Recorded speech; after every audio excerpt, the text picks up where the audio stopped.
The skies darken not with storm, but with wings.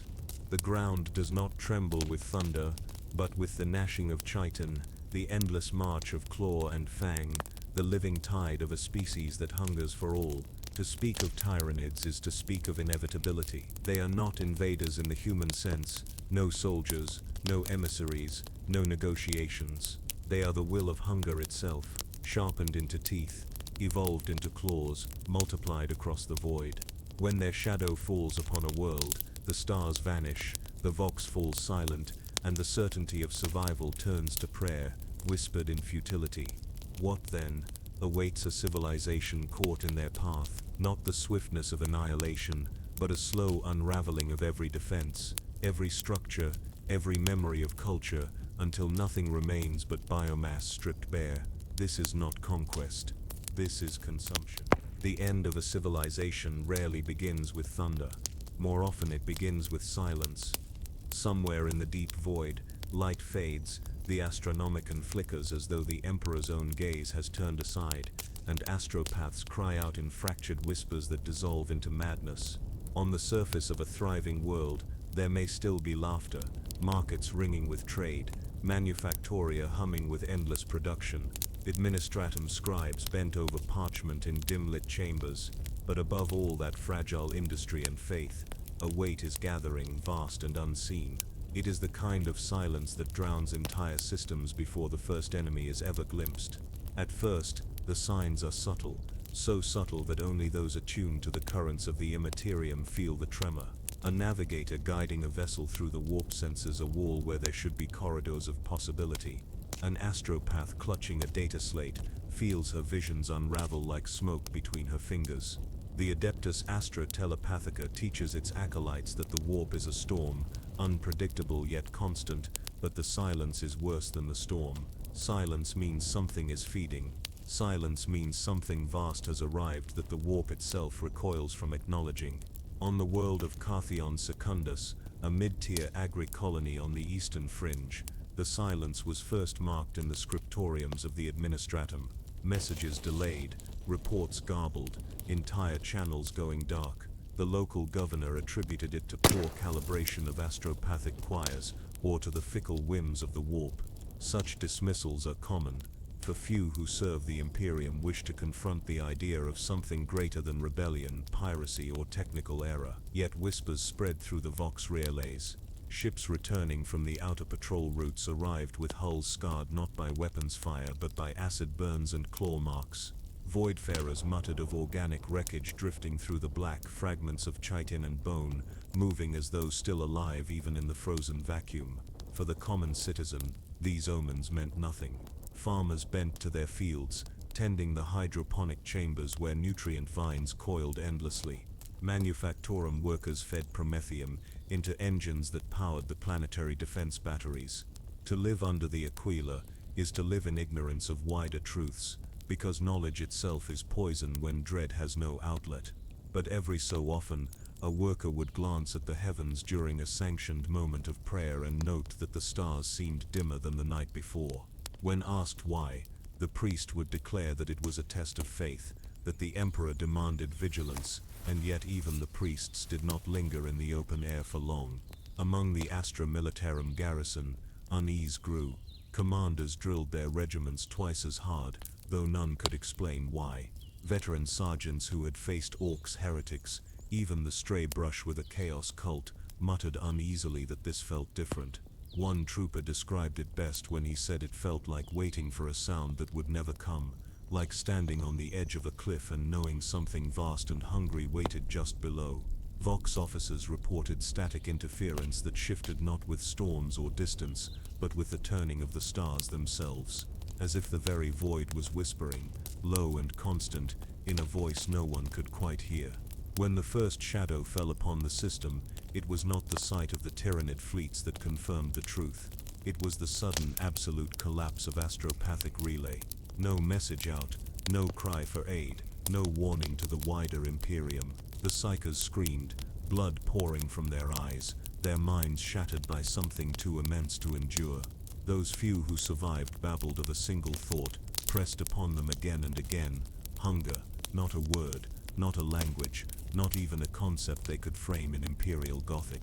Just the pulse of appetite, the pull of a gravity older and more certain than any star. Still, the governor resisted the truth. To declare the presence of a Tyranid fleet was to sign one's own death warrant, for such a declaration brought censure and suspicion. Was it hysteria? Was it heresy? He ordered the scribes to record only the data, not the rumors. He ordered the priests to intensify liturgies, to proclaim that vigilance and faith alone would shield them. But faith does not fill the void. Faith does not silence the endless static that now filled the vox. And faith does not stop the dreams that began to plague even ordinary citizens, dreams of being watched by eyes that had no lids, of skies thick with wings that blotted out the suns. Every civilization caught in the Tyranid's path begins in denial. It is human nature, imperial nature, to assume the fortress of order can withstand what the void brings. But shadows have a way of lengthening, and when the first fragments of organic debris entered the upper atmosphere of Carthion Secundus, trailing fire as they fell, even denial became difficult to maintain. Farmers stood in their fields watching the sky streak with burning flesh. Soldiers raised their rifles at the heavens, knowing no bullet could reach. The first shadows had lengthened into night, and still the true swarm had not yet arrived. The first fragments that pierced the sky were small, no larger than a man's body, yet they landed with an impact that shattered ferrocrete and set crops ablaze. The Adeptus Mechanicus declared them anomalies of re-entry, slivers of cometary ice or fragments of uncharted debris. But when the fragments were recovered, the truth revealed itself in the scent of rot and the slick texture of something undeniably organic. A shard of chitin, still twitching with neural reflex, was dragged into a quarantined hangar where adepts in crimson robes dissected it under failing lumen strips. One of them swore the fragment pulsed faintly in his hands as though listening. Within hours the hangar was sealed. Within days, the adepts themselves had vanished from the records.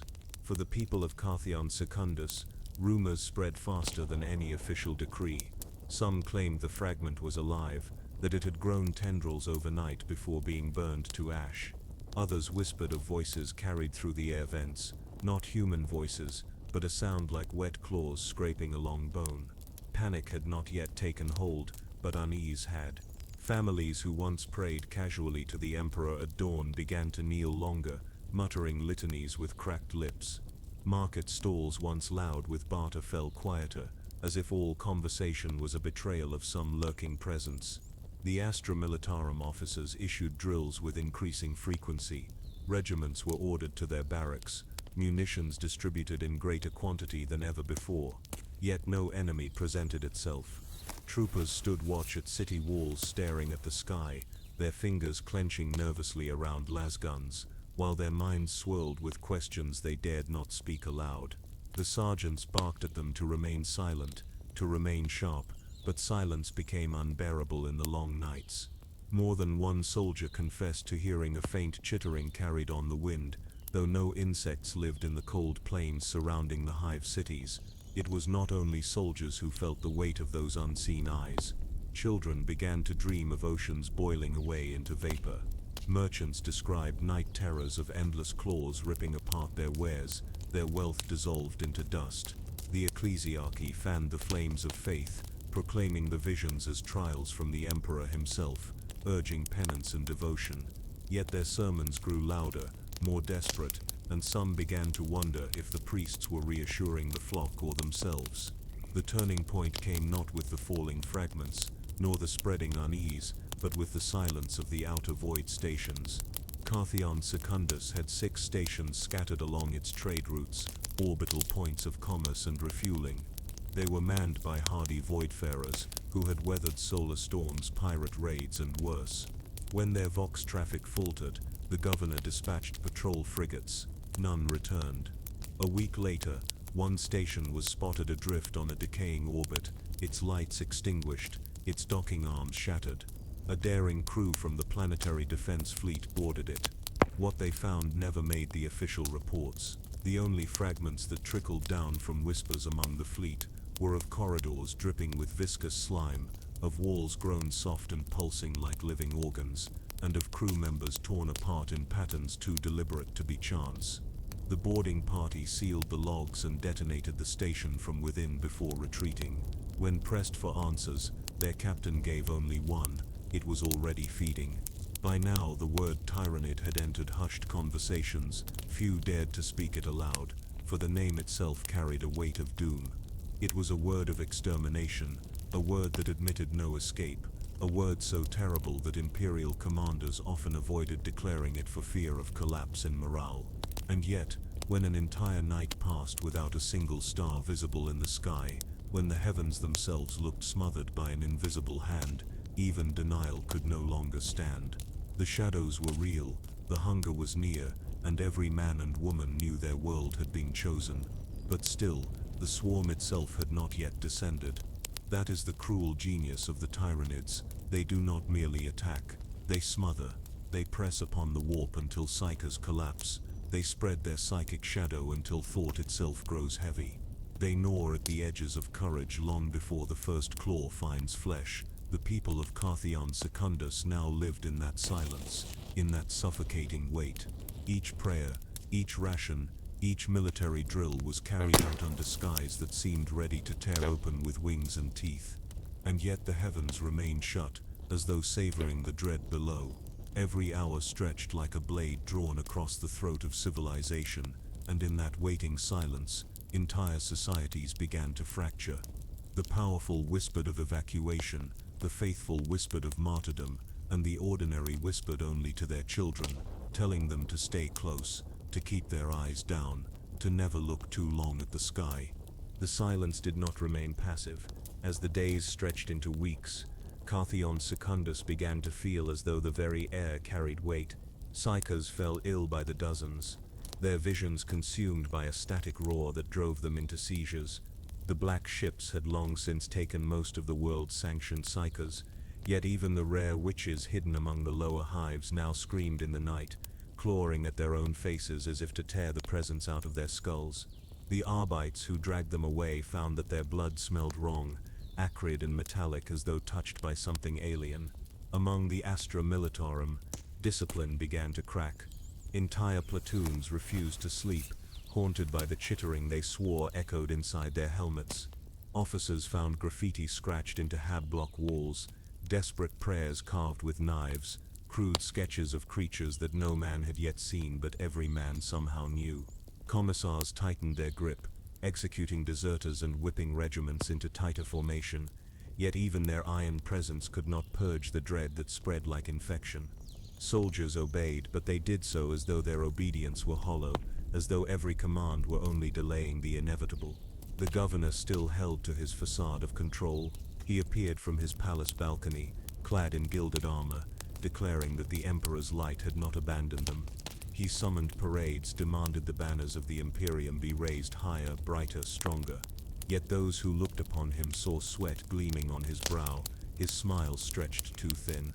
Behind the closed doors of his chambers he argued with his advisors in hoarse whispers, demanding confirmation of reinforcements, of Imperial fleets that might arrive from nearby sectors. None came. Messages sent into the void never returned. The silence was total. Then came the first living scouts. They did not fall from the sky in burning fragments, nor arrive with the sound of thunder. They appeared at the edge of settlements, crawling from the plains where no life had ever stirred. Small at first, no larger than a hound, their bodies slick with chitin, their claws razor-sharp. They skittered through farms, slaughtered livestock, drained water tanks dry. Patrols dispatched to hunt them found only husks torn open, their organs dissolved into nothing.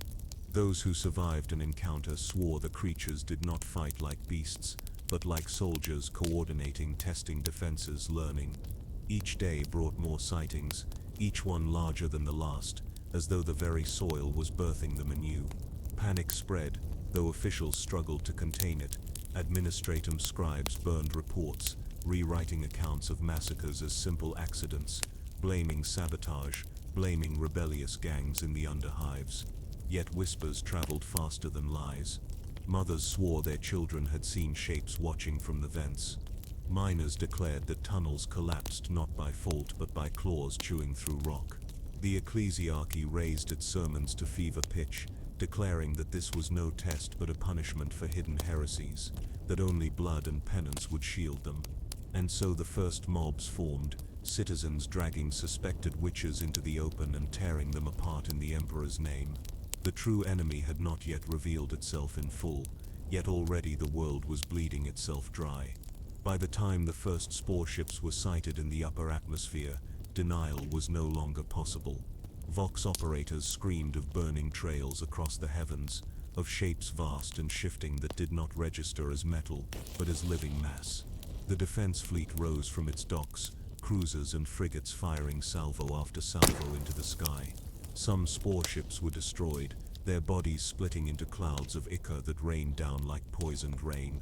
But for every one destroyed, a dozen more pierced through, scattering across continents. Each impact shook the ground as though the planet itself groaned in despair. Civilians flooded the streets, stampeding toward void ports that no longer had ships to carry them. Families clutched icons of the Aquila to their breasts. Priests screamed litanies over the din, and soldiers fired into the air not at enemies but at shadows. The first shadows had become fire, the silence had become thunder, and the swarm was no longer whispering. It was here, and in that moment as the skies filled with falling stars that were not stars, the defenders of Carthion Secundus understood that their world was not being invaded. It was being claimed by something older than strategy, older than hate. Something that had no interest in conquest, only in feeding. The first shadows had ended, the great devourer had begun. The skies above Carthion Secundus no longer resembled the heavens of man. They were torn open by fire, streaked with trails of burning spore pods, each one screaming through the atmosphere with the sound of 1,000 tearing throats. They fell by the hundreds, then by the thousands, crashing into plains, cities, oceans and mountains alike. Where they landed, the earth shook, Ferrocrete cracked, and the ground itself seemed to recoil, as though it understood what was being planted within it. The citizens who had once gazed upward in anxious silence now screamed in blind terror, for there was no denying what had arrived. The first impact struck the agro-districts.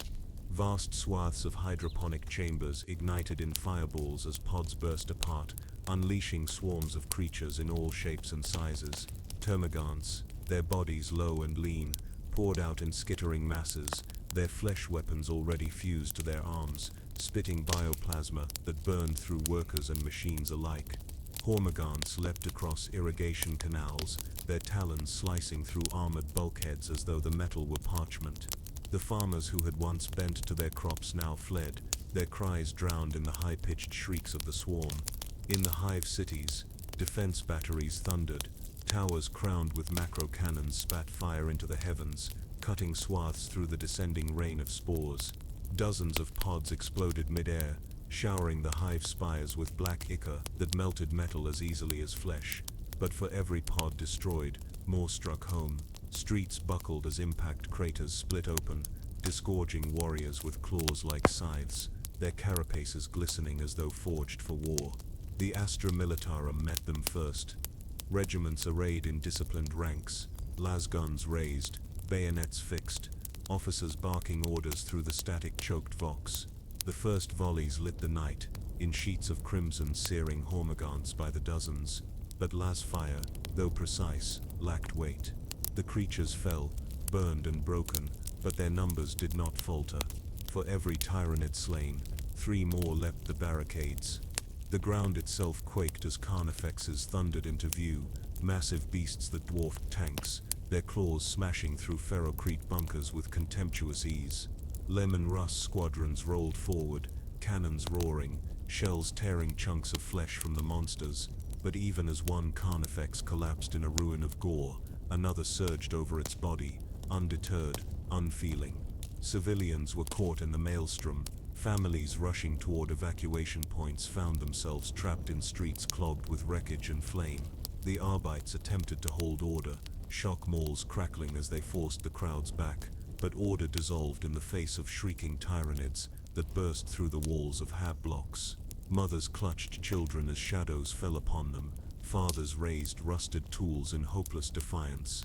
Blood ran in the gutters, mingling with promethium from ruptured fuel lines, igniting into rivers of flame that consumed the fallen whole.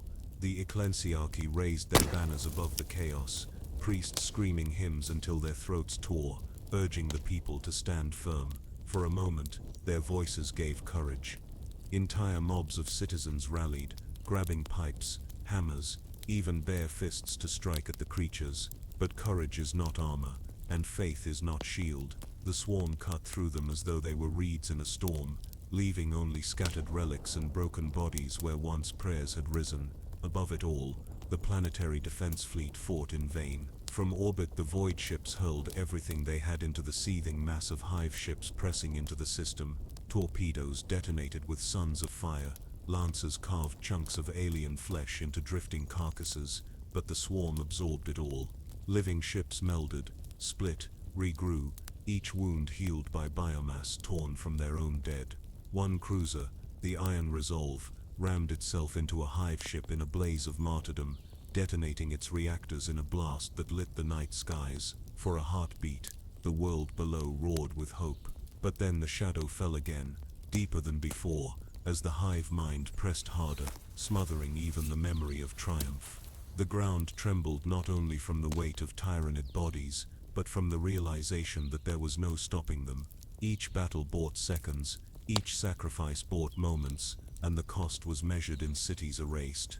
The people of Carthion Secundus began to understand what it meant to be chosen by the swarm. It was not to be conquered, it was to be consumed. The hive cities became fortresses overnight. Hab blocks were sealed, ferrocrete barricades raised across arterial roads, and every man and woman capable of holding a lasgun was pressed into service. The Vox carried endless commands, orders to reinforce, to fire, to retreat, to hold at all costs.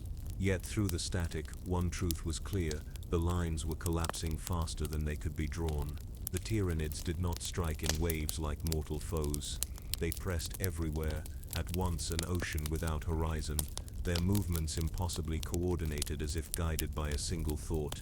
At the northern sprawl of Hive Varus, the 112th Cadian held a defense line along the riverbanks. For 12 hours they poured last fire into swarms of termagants that hurled themselves across the water, the surface turning black with their carapaces. Heavy bolters thundered until their barrels glowed, autocannons spat shells that turned gaunts into clouds of gore, and mortar rounds churned the earth into slurry. The defenders believed, for a heartbeat, that they might hold. But then the river itself boiled as massive trigones erupted from below, tunneling creatures that shattered the line in an instant. The river became a charnel pit of men and machines dragged under by coils of muscle and chitin.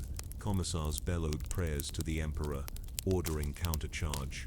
Few obeyed, most ran, and those who did not were devoured in place.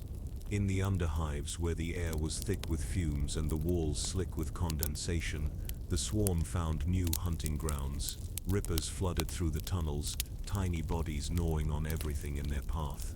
They did not kill for the sake of killing, they stripped flesh from bone with methodical hunger, leaving skeletons gleaming in the lumen light. Families that had sought shelter in the depths found themselves trapped. Screams echoed through the pipes, muffled by layers of rock, unheard by those above until only silence remained. On the plains outside the hives, armored regiments rolled in desperate counter-assaults. Baneblades thundered forward, their cannons splitting carnifexes apart in spectacular explosions. Chimaeras disgorged squads of guardsmen who unleashed volleys of fire, each shot aimed with drilled precision. For moments the field resembled a war of equals, a clash of steel against flesh.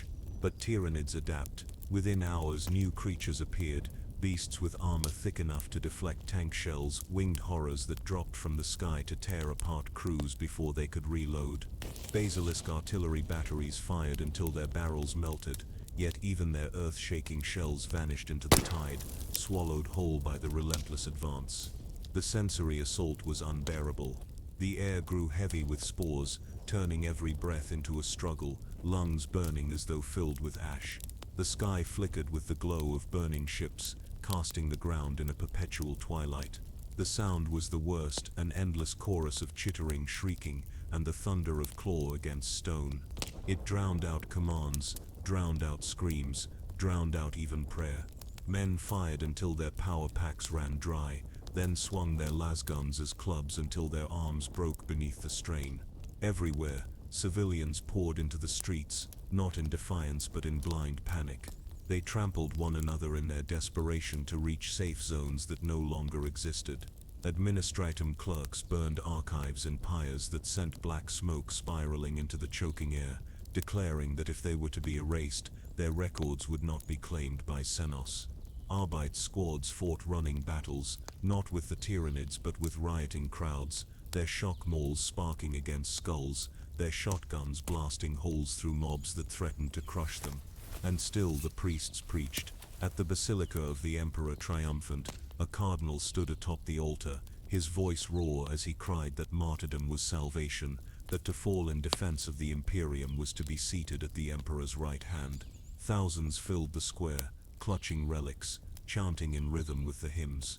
When the first spore pod slammed into the plaza, splitting open to unleash a brood of warriors, the faithful did not run. They surged forward with knives, torches, bare fists, shrieking praises as they threw themselves into the maw. For a moment, their courage seemed radiant. But faith cannot blunt talons. By the end of the hour, the plaza was silent, but for the sound of chitin scraping across stone. By the second day of the assault, the hive cities trembled under their own weight. Entire spires collapsed as tunneling beasts undermined their foundations. Vast manufactoria went dark as generators were torn apart by claws and acid. The planetary defense VoxNet became a chorus of screams and static, entire regiments reporting their last words before being cut off forever. What had begun as defense was already becoming slaughter. And above it all, the hive mind pressed closer. Every soldier, every civilian felt it, not as sound, not as thought, but as pressure. The weight of hunger, inescapable, inevitable, a truth pressed into the minds of millions. There was no victory, only the devouring. By the third night, the planetary defense grid was little more than a memory. The orbital guns that had once lanced skyward with defiance now hung silent, their crews butchered, their ammunition stores consumed in fire. The skies, once black with smoke, now shimmered with falling spores that drifted like obscene snow, each pod promising fresh horrors to the ground below. The light of the system's sun rarely pierced the pole anymore. When it did, it revealed a world twisted into something unrecognizable, its soil and stone reshaped by alien growth. What remained of command tried to hold order from the depths of a hardened bunker beneath the capital hive. Generals argued over holothic maps that shifted every hour, red swaths devouring green until there was nothing left to move. The Astra Militarum commanders called for orbital bombardments, only to be reminded that their fleet was gone. Others demanded exterminatus, but the Vox reached only silence where once orbiting cruisers had replied. No salvation would come from above. On the ground, regiments dissolved. The 43rd Huracan Dragoons, once resplendent in plasteel armor and mounted upon roaring bikes, now rode scattered through the wastes, their numbers too few to form lines, too desperate to do more than survive from hour to hour. The proud 88th Vostroyan, clad in their ancient furs, were last seen defending a manufactorum gate. Hours later, the gate stood open. Its defenders vanished without a trace save for trails of blood leading into the dark. Names that had once inspired hope became whispers of failure, their standards trampled beneath clawed feet. And yet, resistance did not vanish entirely. In pockets across the hives, guardsmen fought on, not for victory but for the Emperor's gaze. In one sector, a lone Lehman Russ crew disabled their own engine to anchor it in place, turning the tank into a steel citadel. For 12 hours they fired shell after shell into the tide, until finally the ammunition racks ran empty. When the Tyranids swarmed over the hull, dragging the crew out screaming, the Vox still carried their last prayer. Across the city, soldiers huddled in ruins, lasguns held tight, whispering catechisms until the final charge came. The collapse was not only military, entire layers of society crumbled with terrifying speed. The administratum ceased issuing orders once its scribes were either dead or fled. The Arbeits fractured into splinters, some enforcing brutal martial law, others abandoning posts entirely. Black markets bloomed in the shadows, trading food, water, and ammunition for relics and flesh alike. Even within the walls of sanctuaries, hunger gnawed, and the weak were offered as tithes of survival. Humanity's unity, so fragile even in times of peace, shattered under the claws of despair.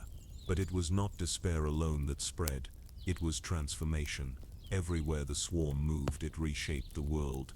Vines of alien matter crawled up spire walls, their veins pulsing with stolen blood. Pools of ichor festered in the streets, birthing new creatures from bubbling cocoons. Air that had once carried the acrid tang of promethium now carried a sweet cloying stench that suffocated those who lingered too long. The planet itself was being unmade, its essence rewritten into biomass, every familiar landmark consumed beneath the tide of the alien. By the fourth dawn, no true dawn at all but a faint dimming of shadow, the truth had become undeniable. There were no more defense lines, no more plans, no more victories. There were only pockets of resistance, candles flickering in a storm that would not abate. Even the most faithful began to falter. Priests who once screamed of redemption now muttered in silence, their eyes hollow, their hands trembling. In the minds of all who remained was the same unspoken knowledge. Survival itself had become blasphemy. And yet, some fought still, not because they believed they could win, but because to stop was to accept annihilation. In the ruins of Hive Varus, a young guardsman etched the Imperial Aquila into the ferrocrete with the bayonet of his lasgun. He stood before it as the swarm closed in, firing until the power pack was empty, then until the blade snapped, then until his fists broke against chitin. His death meant nothing to the war, but in his defiance there was a flicker of meaning. As the swarm consumed the last remnants of structure and order, the ground itself seemed to moan beneath their weight. Cities shuddered, rivers turned black, the very air thrummed with hunger. The world was no longer a battlefield. It was already a corpse, and the Tyranids were stripping it to the bone. And so Chapter 2 closes in silence, broken only by the endless chitter of the swarm. What was once an imperial world has become a feast. What remains to be told is not how armies fought, but how humanity endured, even as all hope was devoured. For what follows is not strategy or defense, it is collapse. The fall of armies was only the first death. What followed was quieter, more insidious and infinitely more cruel. For the people of Carthion Secundus, survival no longer meant resisting the Tyranids in open battle, for those contests had already been lost. Survival became a matter of enduring the spaces between attacks, of clinging to the shreds of humanity while the galaxy itself seemed intent on devouring them whole. In the lower hives where light barely filtered and the air was thick with rot, the once united masses turned upon one another. The Arbites had withdrawn from these levels days before, retreating to higher, more defensible ground. Without their presence, the fragile chains of law dissolved. Gangs rose in their place, some wielding stolen lasguns, others brandishing nothing more than knives and scavenged tools. They carved territories from the corpse of the hive, demanding food, shelter, and flesh in exchange for protection. For many, submitting to these warlords was preferable to facing the swarm alone. But in truth, both paths ended the same in death. The administratum, that ancient engine of order, collapsed under its own weight. Vox commands were issued with increasing desperation, ration decrees, evacuation orders, proclamations of faith, but fewer and fewer answered. Clerks fled their posts, their data slates left open, edicts unfinished. Soon the offices stood silent, echoing with the hollow sound of abandoned cogitators, their green glow still flickering on parchment-strewn desks. To those who wandered the once bustling halls, it was as though the very machinery of the Imperium had given up, grinding to a halt as surely as the broken gears of an ancient manufactorum. Faith endured longer than law, but not without cost. The ecclesiarchy filled plazas and sanctuaries with the thunder of their hymns, voices raised against the alien roar. Priests declared that the emperor tested his children, that martyrdom in the face of the swarm was the truest form of worship. For some this was enough. Entire congregations marched into the streets with burning censers and uplifted relics, chanting until their voices broke. When the Tyranids fell upon them, their hymns did not falter, not even as blood mingled with incense and flames. Yet faith is a fragile shield against hunger. In hidden corners, other priests whispered darker truths, that the Emperor's light no longer reached this place, that the Astronomicon had gone dim. Such words were heresy, and yet more and more ears bent to hear them. Among the Astra Militarum remnants, discipline frayed to threads. Squads that had once obeyed every order now acted as little more than bands of armed refugees. Some turned their lust guns upon civilians, seizing supplies in the name of survival. Others abandoned their uniforms entirely, blending into the crowds, ashamed to be recognized as soldiers of a failed defense. And still, there were those who clung to their oaths. Small knots of guardsmen held intersections, bridges and hab corridors, not because they believed they could win, but because they refused to surrender. In these places resistance flickered. A child clutching a ration bar might pass safely through, guided by soldiers whose eyes were already hollow, whose power packs already ran dry. Their defiance was not for victory, but for dignity. Everywhere fear gnawed. In the dim-lit habs where families huddled, children cried not from wounds but from hunger. Mothers tore strips of clothing to bind the injured. Fathers whispered lies of safety to soothe their own terror. Rumors spread like infection. Some claimed that whole districts had been abandoned and survived untouched. Others that the Tyranids could smell fear, that even silent prayers might draw their gaze. The hive mind's presence hung over all, a pressure in the skull, a whisper in the nerves. It was not simply the sound of chittering claws and shrieking beasts. It was a psychic weight that pressed down upon the soul, smothering hope as surely as it smothered thought. Even the earth seemed to betray them. In the depths of the hives, walls wept with ichor, dripping from newly formed veins of alien matter. Streets bulged as if the stone itself pulsed with life, splitting open to reveal tunnels that yawned downward into unknowable blackness. Those who wandered too close never returned, dragged beneath by unseen talons. The familiar world was being rewritten day by day, its foundations stolen, its air tainted, its water choked with slime. To live here was no longer to endure as a citizen of the Imperium, but as prey within a nest. And so the collapse spread, not with explosions or battle lines, but like rot in a wound, quiet, inexorable, impossible to halt. Humanity was still alive upon Carthion Secundus, but it was no longer a society. It was a scattering of desperate souls, clutching at scraps, waiting for the next shadow to fall. The great exodus began not with a decree but with a rumor. Word spread through the shattered Vox networks that evacuation ships still waited in orbit, that shuttles would soon descend to carry away the faithful. No one knew the source of the message, nor if it was truth or trick, yet desperation made believers of all.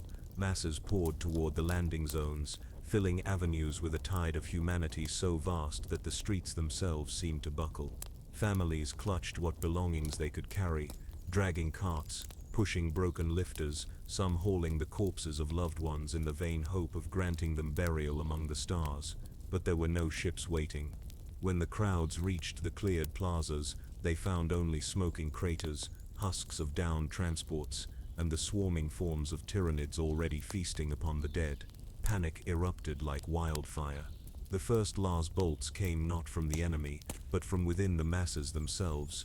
Desperate hands fought over ration packs, children were trampled underfoot, and in the chaos, even entire families turned upon each other. Those who fled back into the city carried nothing with them but screams, and those screams infected every hab block they touched. The rumor had given false hope, and its collapse shattered whatever fragile unity had remained. As order dissolved, betrayal became as common as breath. Neighbors who once shared meals now hoarded food behind barricaded doors. Friends who had fought side by side in workyards abandoned one another at the sound of a screech from above. Even within families, suspicion grew. Who might crack first? Who might steal away with the last scrap of bread or the final last pack? In such a world, trust was a luxury, and those who clung to it often paid in blood. Yet it was not only hunger and fear that corroded the human spirit. The hive mind itself pressed upon every thought, a psychic storm that never relented. To most, it was an ache behind the eyes, a pressure in the skull, the constant sense of being watched. To the weak-willed, it was worse. Whispers seeped into their dreams, visions of endless chitin and teeth, promises of release from the terror of individuality. Some surrendered willingly, walking out into the night unarmed, their faces slack, their lips moving in soundless prayer to a god of hunger. Others broke in more violent ways, turning their weapons upon their own kin in sudden frenzies before the swarm claimed them. In this crucible, cults began to appear, not the established, hidden cults of the Genstealers, which had already been purged or consumed, but new, desperate gatherings of humans who saw in the Tyranids not an enemy but a salvation. In ruined temples, they raised chitinous fragments as relics, bowing before them, whispering that the Emperor's test had already been lost. To these broken souls, assimilation seemed preferable to annihilation, to be devoured a form of ascension. Their rites were short-lived, however, for the Tyranids had no gods, no saints, no covenant to honor. When the swarm found these gatherings, it feasted with no distinction. Meanwhile, in the higher spires of the hive, the wealthiest sought to flee. Private shuttles, once meant for leisurely voyages, were readied for escape. Some launched into the skies, only to be torn apart within minutes by bioplasma from the heavens. Others never made it beyond the docking platforms, swarmed by Tyranids that scaled the spires with sickening speed. There was no safety in privilege, no sanctuary in status. The swarm fed upon lords and laborers alike, each soul reduced to the same silence once their biomass was claimed. Still, amidst the ruin, pockets of defiance flickered. A hab block where one squad of guardsmen stood watch became a fortress of solidarity, its halls patrolled by civilians carrying makeshift spears, its walls marked with the aquila carved into the ferrocrete. An underground station, sealed with melted steel, became a sanctuary where whispered litanies replaced screams. These enclaves did not last long. Supplies dwindled, cracks formed, and eventually the swarm found them. But for the days or hours they stood, they were proof that humanity could still cling to itself, however briefly, against the tide. The collapse of order was not a single moment, but a series of unending falls. Each day, another structure, another belief, another bond shattered beneath the weight of despair. By the end of the second week, Carthion Secundus was no longer a planet under siege. It was a graveyard in waiting, each heartbeat measured not in life, but in how much remained to be consumed. By the third week of invasion, the planet's identity as an imperial world was nothing but a memory. The great banners that once draped the hive spires, marked with the double-headed aquila, lay in tatters soaked in ichor and smoke. The Vox networks that once carried the voices of governors and generals had fallen silent, their towers snapped like brittle bones beneath the weight of alien growth.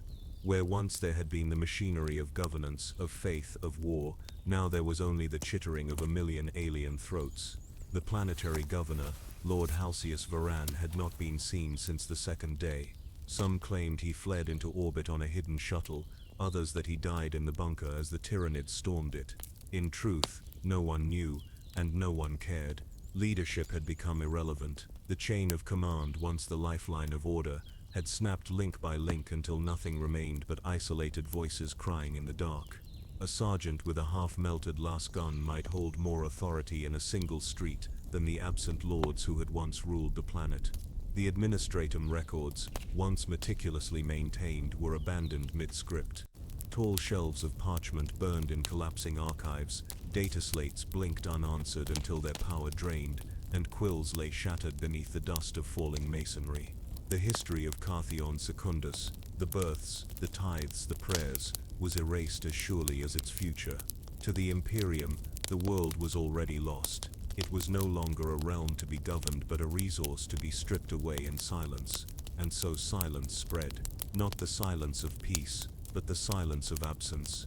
Streets once deafened by the thunder of tanks, now echoed only with the drip of ichor from alien cysts.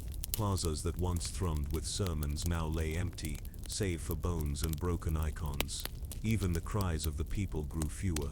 Entire districts simply stopped answering, their lights extinguished, their gates forever sealed. Those who dared approach found no survivors, only the crawling remnants of the swarm digesting what had been hidden behind closed doors. Some resistance lingered, though it was less resistance than refusal to lie down. An Astra Militarum lieutenant, his arm broken and his uniform shredded, held a squad of 12 in the ruins of a manufactorum. They fired until their packs ran dry, then wielded bayonets until they snapped, then fought with fists and teeth until they were swallowed whole. In their death no victory was won, but their refusal carved a scar into the swarm's endless tide. A handful of Arbites barricaded themselves within a courthouse, converting its great halls into killing grounds. They fought for days, their shock mauls crackling, their shotguns roaring, until the walls split open with the force of a Carnifex charge. The screams that followed carried far into the night, warning others of what defiance cost. But not all chose defiance. Some chose submission. In the underhives, whispers spread of those who deliberately walked into the swarm. Starving families, their rations long gone, laid themselves before the chittering masses, hoping for a quicker death than disease or betrayal. Others gave themselves to strange rituals, smearing their flesh with blood and bone in an attempt to attract the hive mind's favor, as if it could see them as more than prey. They were devoured all the same, their sacrifices unnoticed, their prayers unheard. What remained of the population dwindled each day. Millions became thousands, and thousands became handfuls. The planet no longer throbbed with human life, but pulsed with alien hunger. Alien vines choked the hives, towers sagged beneath fungal growths, and the very rivers ran with fluids that no longer bore resemblance to water. The air itself had changed, heavy with spores, each breath a risk of suffocation or infection. To live here was to breathe in death, and to breathe it knowingly. And yet within this collapse, there lingered the faintest ember. In hidden tunnels, families whispered prayers not of triumph, but of remembrance. In the ruins of sanctuaries, lone priests lit candles that flickered defiantly in the dark. On broken walls, nameless hands etched the Aquila, its wings outstretched against the creeping vines. These gestures changed nothing. They halted no swarms, they saved no lives, but they endured. And in their endurance, there was a final act of rebellion. As Chapter 3 closes, the planet has become a hollow echo of itself. Civilization has fallen, order has shattered, and humanity has been reduced to fragments clinging to memory. What remains now is not the struggle of armies or governments, but the question of what happens to a world once it is claimed. For as Carthion Secundus lies broken, the true feast begins, and the galaxy itself turns its gaze to the whisper of what follows in the shadow of annihilation. Long before the last guns fell silent, the people of Carthion Secundus began to feel another assault, one that came not through claw and fang, but through the mind itself. It began as pressure behind the eyes, a dull ache that worsened with every hour. At first, it was dismissed as hunger, or exhaustion, or the fever of smoke-choked lungs. But soon the truth became undeniable. Something vast pressed against them, an intellect beyond imagining, a weight so immense that even the strongest wills bent beneath it. This was the shadow of the hive mind, and it was more terrible than any living beast that roamed the streets. Those with psychic sensitivity were the first to break. Sanctioned psychers, already strained from channeling their powers in battle, began to convulse, their eyes rolling back as if the very sockets could no longer contain what they saw. Some screamed until their throats shredded, describing visions of oceans of chitin stretching beyond the stars. Others went still, murmuring in tones not their own, their voices layered as though 1,000 mouths spoke through them. A handful detonated in sudden bursts of uncontrolled energy, their souls burned out like candles in a storm. The survivors of such displays whispered in terror, for even the witches had been undone by something greater than themselves. For the ordinary, the pressure manifested differently. Dreams grew heavy and crowded, filled with images that were not their own. Sleepers awoke drenched in sweat, their ears ringing with alien screeches they could not forget.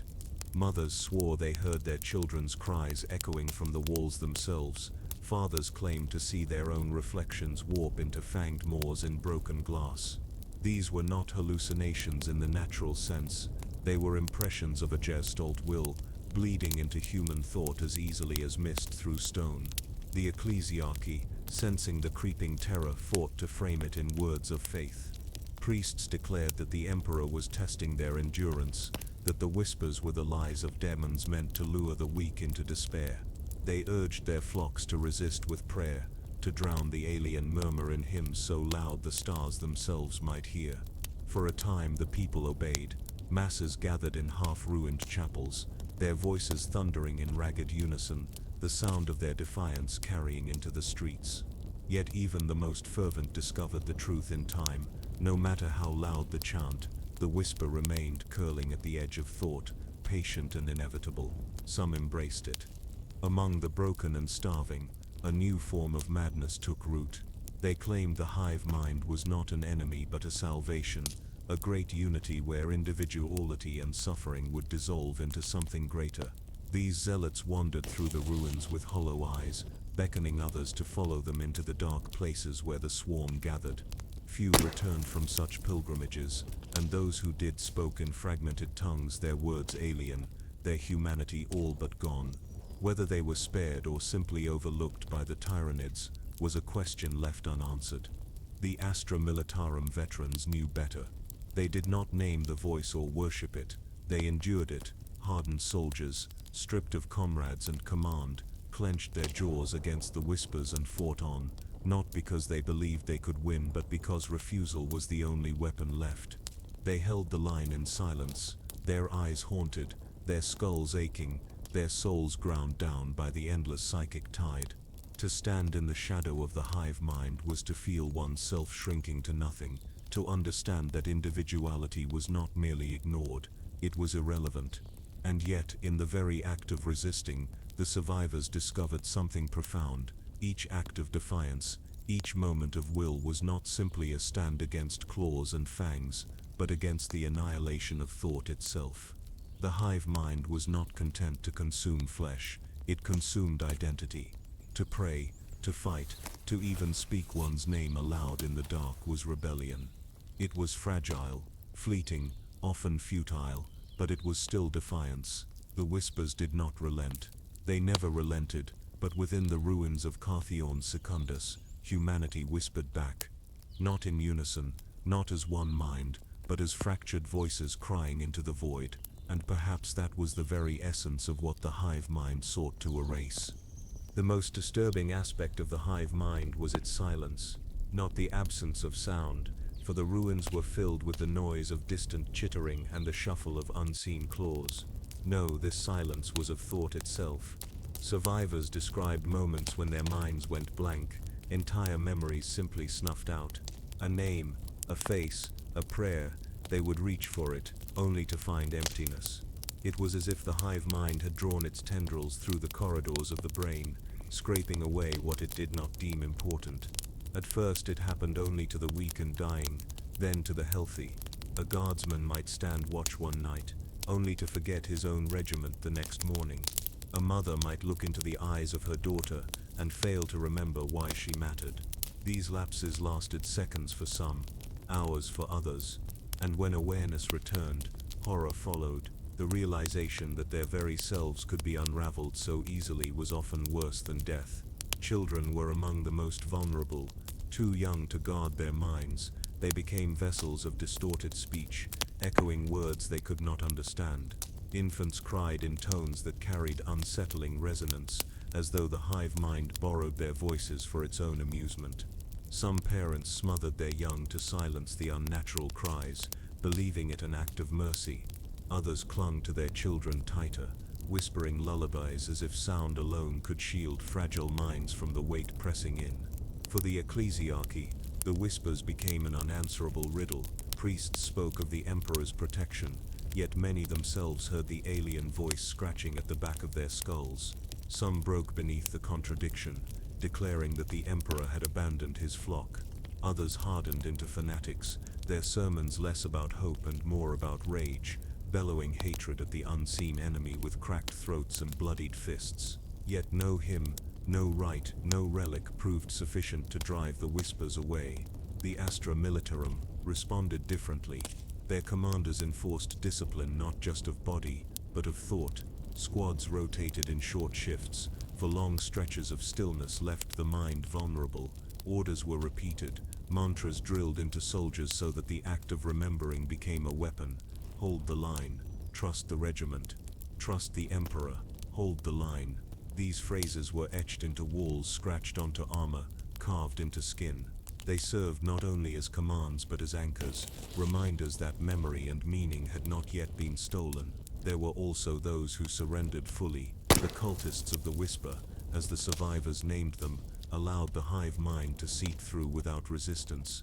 They did not resist the blankness of thought, did not recoil from alien impressions. Instead they welcomed it, their humanity dissolving piece by piece. Their speech became fragmented, half-human syllables broken by clicks and hisses. They wandered the ruins with no fear of Tyranids, moving as though they already belonged to something greater. For the hive, they were not prey. They were tools, heralds of despair to weaken the will of others. Most chilling of all were the moments of clarity. Some survivors swore that amidst the pressure and noise they glimpsed flashes of the hive mind's vision, endless galaxies mapped in patterns of hunger, oceans of thought where individuality drowned in perfect silence. They felt, if only for a heartbeat, the calm certainty of a will that spanned the stars. To some it was beauty, to most it was annihilation. None who experienced it were the same afterward, and still the survivors fought to retain themselves. Families whispered old songs in candlelit corners. Soldiers etched their names onto battered lasguns. Priests recited litanies until their tongues swelled dry. These acts did not defeat the hive mind, nor lessen its weight, but they carved out moments of human defiance. In the face of an intelligence that sought to erase them, the smallest affirmation of self became an act of rebellion. The whispers spread everywhere, through the air, through the rubble, through the marrow of bone. Yet even as it pressed inward, so too did humanity's voices press outward, a fractured, fragile chorus against an endless storm. The hive mind did not care, but the people did, and in that gulf of indifference lay the only resistance left to them. When the shadow of the hive descended, the first instinct was always to flee, but flight soon became impossible. Cities collapsed into ruin, farmlands turned to wastelands, skies thickened with the clouds of spores. In that suffocating dusk, the people of the Imperium turned to the only hope left: sanctuaries. Deep below Manufactoria lay forgotten tunnels, maintenance shafts and sewage arteries where thousands pressed together, hoping anonymity and darkness would hide them from the alien gaze. Yet the hive mind was no mere predator of flesh. It reached even into those blind caverns, its whispers filtering through stone as though the rock itself conspired against the desperate. Some sought safety in cathedrals, convinced the emperor's blessing would shield them where walls could not. They gathered beneath golden aquilae tarnished by smoke, their hymns echoing through hollowed halls that once blazed with faith. At first the priests promised deliverance, their words swelling with conviction, but as the hours turned to days, those same sermons faltered. Statues of saints cracked under the weight of tremors. The incense that once sweetened air now stank of desperation, and when the whispers found their way inside, many worshippers heard them even louder than before, echoing from the vaulted ceilings as if the hive itself mocked their prayers. The Astra Militarum established hidden bastions in the ruins, fortifying shattered hab blocks and ancient bunkers. Sandbags and last turrets marked their defiance, vox grills barked orders with mechanical precision, and banners of the Emperor fluttered defiantly over blackened stone. But fortification against the Tyranids was like building walls against the tide. Every stronghold became a tomb in waiting. The longer soldiers held their positions, the more supplies dwindled, until hunger gnawed louder than enemy claws. Ammunition spent, rations gone, men and women clutching last guns too heavy for their weakened arms. Still they held, because holding was all they had left. In the underhive, gangs turned entire zones into labyrinthine refuges. Armed with scavenged autoguns and crude traps, they prowled their domains with feral tenacity. For a time they thrived, luring civilians into their protection in exchange for labor and loyalty. But the hive mind was patient. It did not storm every barricade. It whispered instead, sowing paranoia. Soon gang leaders suspected betrayal in every glance, and bloodshed erupted not from claws but from human hands. By the time the Tyranids breached those warrens, the sanctuaries had already destroyed themselves. The most tragic sanctuaries were the shrines built hastily within ruins. Families carried relics and icons into cellars, believing proximity to holy objects would shield them. They scrawled litanies upon walls, painted aquila in ash, and set candles that flickered like tiny stars. In the stillness of those sanctuaries, hope burned fragile yet bright. But the hive mind devoured not only flesh but hope itself. Candles guttered as if choked by unseen breath. Ash symbols smudged into unrecognizable stains. Some claimed to see the aquila itself bend, its wings sagging as though the emperor turned his gaze away. Whether truth or hallucination, the result was the same. Faith cracked and despair followed. Even the Mechanicus sought sanctuaries within their forges. They sealed manufactoria with adamantine gates and flooded chambers with machine incense. Skitari stood sentry while tech priests murmured Vinharic prayers, their data slates glowing faintly in the dim. At first their logic seemed unshakable, numbers calculated survival, equations projected endurance. Yet the hive mind was not a problem to be solved. Its presence bled through the noosphere, disrupting data streams, turning once precise calculations into gibberish. Vox lines spat static laced with alien tones. Servitors twitched without command. One by one, the sacred formulas of survival dissolved into meaninglessness, and the forges fell silent, entombing their faithful within. For a time each sanctuary seemed a victory, a fragile defiance carved into the endless dark, but none lasted. Not because the walls cracked or the gates fell, though many did. It was because no sanctuary could protect the mind. The hive's whispers seeped through every defense, prying open the cracks of human thought. Stone, steel, and faith all proved porous before that endless hunger, and when the last defenses faltered, the people realized the most terrible truth of all: there was no sanctuary from the Tyranids. Not above ground, not below, not in the light of the Emperor, nor the silence of the deep. For those who could not trust stone, steel, or shrine, there remained only the void. Desperate crews sealed themselves within derelict starships, drifting among the broken husks that orbited their dying worlds. They believed that distance alone, measured in empty kilometers, could shield them. With engines cold and vox silenced, these vessels ghosted through the dark, carrying frightened passengers who dared not speak above a whisper. To them, the void was not a prison but a promise. Yet the hive's reach stretched farther than any void could conceal. Even in the silence between stars, the whispers followed. Survivors later swore that the hulls themselves groaned with alien pressure, as though invisible claws traced every rivet, waiting. One by one, the derelicts went dark, their beacons fading into nothing. Whether consumed by boarding broods or surrendered from within, none returned. Orbital stations too became false havens. The administratum once filled these stations with clerks and scribes cataloging grain shipments and population rolls. In desperation, they became fortresses of record keepers turned refugees. Vast hab modules were locked down, void shields sputtering with failing power, while watchtowers scanned the heavens for Tyranid spores. For weeks some endured, their rotation slow and silent across the planet's scarred horizon. But supplies dwindled.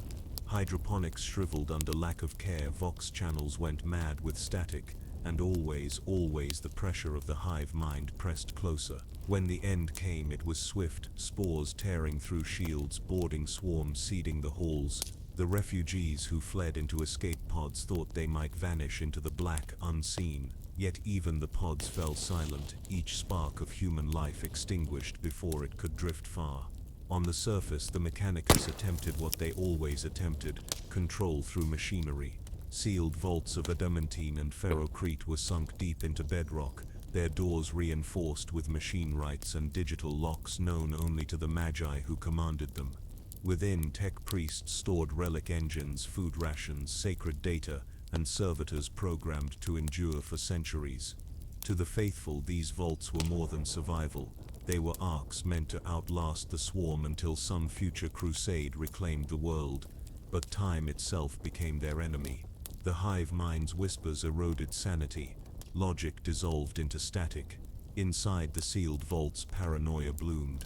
Tech priests accused one another of corruption, Skitari fought over ration distributions, and servitors twitched as if strings were pulled by an unseen puppeteer. By the time Tyranid organisms finally breached the walls, many vaults had already collapsed into slaughter of their own making. There were whispers of still more desperate sanctuaries, legends of rogue void ships fleeing beyond the Astronomicon, where even the Emperor's light could not reach. These were stories told in hushed voices, tales of those who preferred exile in the cold abyss to facing the swarm. Some said they lived drifting in silence, their children never knowing starlight beyond rusted hull plates. Others claimed such ships were found, hollow and lightless, their crews missing, their holds empty save for claw marks etched into steel. Truth or myth, none could say. But perhaps the most haunting sanctuaries were the ones never breached at all, deep caverns sealed so tightly that no brood ever entered, void ships that never encountered spores, bunkers that lasted decades. In these rare places humanity endured, but at a cost. Generations grew in shadow, cut off from the wider Imperium. Language twisted, faith eroded, and memories of what had been slowly faded. By the time rescuers arrived, whether Imperial Guard, Astartes, or some wandering fleet, they found survivors who were scarcely human. Pale, stunted, speaking in half-formed tongues, worshipping rituals no priest could recognize. In surviving the Tyranids, they had been devoured in another way, transformed into something unmoored from the Imperium forever. No matter how deep the sanctuaries, how distant the orbit, or how strong the seal, the shadow always found its way in. The hive did not need claws or teeth to destroy a refuge. It needed only time, hunger, and the ceaseless pressure of its will. In the end, the sanctuaries were not places of safety but stages where the inevitable played out more slowly. The people of the Imperium learned the same truth again and again. There was no wall high enough, no void wide enough, no prayer strong enough to stand forever against the hive. In the end, sanctuaries became less about survival and more about meaning. The people of the Imperium knew the swarm would come, knew the whispers would dig deeper than any wall could block, and yet they lit their candles anyway. They carved aquila onto stone, pressed rosaries into palms, sang hymns through cracked lips because these acts reminded them they were still human. For a people stripped of power, stripped of safety, stripped even of their own thoughts, meaning was the only weapon left. There were stories of a chapel where the priests rang the bells as the Tyranids poured through the broken gates. The bells tolled not in warning but in defiance, each strike echoing across ruined streets. Witnesses swore the sound carried for miles, louder even than the roars of the swarm. The priests died at their altars, but the echoes of the bells lingered long after their bodies were gone. To some it was proof that the Emperor had heard, to others it was simply a final noise carved into silence, but all agreed that it mattered. In another tale, a squad of guardsmen, starved and broken, used their last rounds not to fight but to etch their names into the ferrocrete walls of their bunker. Line after line of scrawled letters scratched by shaking hands covered the stone. When the Tyranids finally broke through, the guardsmen met them unarmed, laughing with cracked voices, knowing their names would outlast their deaths. Centuries later, when Imperial forces reclaimed the system, they found those walls still standing, the names untouched, a roll of honor no archivist could erase. Some sanctuaries chose fire over surrender. Entire hab blocks doused in promethium were set alight as the swarm broke in, turning whole neighborhoods into infernos that devoured both human and Tyranid alike. From orbit, those flames were seen as tiny sparks across the blackened surface, each one a fleeting star burning against the tide. The flames did not last, they never could, but for a moment they were bright enough to remind the galaxy that humanity did not go quietly. The Mechanicus too left their final marks. When their vaults collapsed, some magi transmitted binary hymns into the void, recursive codes designed not to call for aid but to endure as echoes. Bits of static woven with machine prayer drifted through the stars, meaningless to most but sacred to them. Tech priests believed the Emperor on his golden throne could hear such signals even through the shadow of the warp. Perhaps he did, perhaps he did not. What mattered was that someone somewhere might catch those fragments and remember. And then there were those sanctuaries no one expected, the lone survivors who walked willingly into the swarm. Priests carrying icons held aloft until their arms were torn away, guardsmen charging without weapons, mothers singing lullabies as they stepped into the dark. Their deaths were certain, yet in those moments they denied the hive the victory of silence. They did not live, but their voices echoed through the memories of those who watched, searing themselves into human history. Not all endings were despair. A handful of sanctuaries endured longer than anyone believed possible. Isolated catacombs that sealed too well for the Tyranids to breach. Void ships that drifted in silence, forgotten and unsearched. Within them, generations grew up with no memory of the wider Imperium, speaking in broken dialects, worshipping in strange ways, but still human in form and spirit. When the Imperium finally stumbled upon them centuries later, they were changed, muted, wary, pale. Yet they were alive, proof that even against the greatest hunger some sparks refused to die. What then was a sanctuary? Not walls of stone or steel, not vaulted shrines or adamantine gates. Sanctuary was memory, the stubbornness of meaning, the refusal to be erased even when erasure was certain. For the Tyranids could devour worlds, consume oceans, strip skies bare. But they could not erase the sound of bells, the marks of names on stone, the coded prayers drifting through the void. They could not erase the stories whispered across generations that followed, retold again and again whenever the hive's shadow fell upon another world. The last sanctuaries of a civilization consumed by Tyranids were not places at all. They were moments. Small, fragile, luminous moments of defiance that lingered long after the flesh was gone. Perhaps that is why, even in the face of endless hunger, humanity endured, not because it was stronger, not because it was smarter, but because when the darkness closed in, it chose to leave behind light.